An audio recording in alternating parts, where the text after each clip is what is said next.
Good morning mga kaibon. Yan, nandito po ang ating matnog graduate, no? At nandito syempre ang ating 2 times North graduate din, no? 2 times.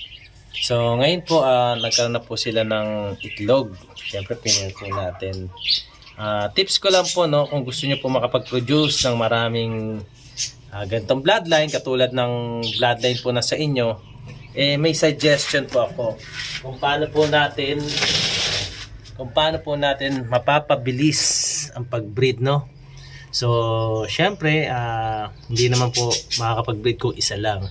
So, ako po kasi ang ginagawa ko po, meron po akong isinasabay na mga ibon din, no? Pwede po nating gawing yaya. So, eto na po, kukunin na po natin ang kanilang mga itlog para hindi po sila malaspag. Yan, kukunin na po natin ang kanilang mga itlog.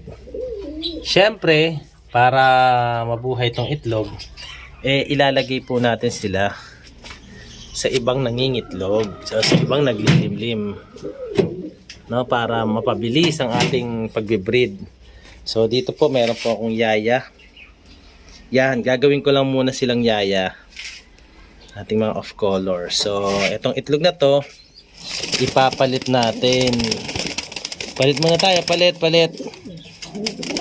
Yan, para mapabilis po ang ating pagbe-breed. So, tip ko lang po, no, kung gagawa po kayo ng breeder, so halos magkasabay silang ng itlog, no, kung pagpapalitin niyo po itlog.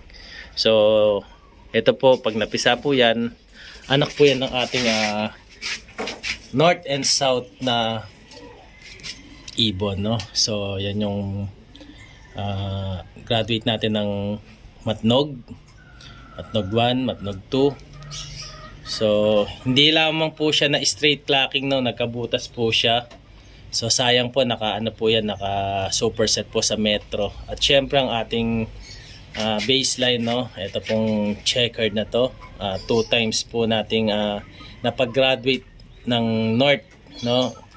Noong nakaraan po sa Santa Ana, Paris, Santa Ana. Ngayon po ay nagkaroon po tayo dito sa Pagudpod 1, Pagudpod 2. So, brinid na po natin sila. So, para pang makapag-produce po tayo ng marami, pinayaya po natin ang itlog nila. So, para pag nag-itlog po sila ulit, yun, doble na kagad. So, thank you.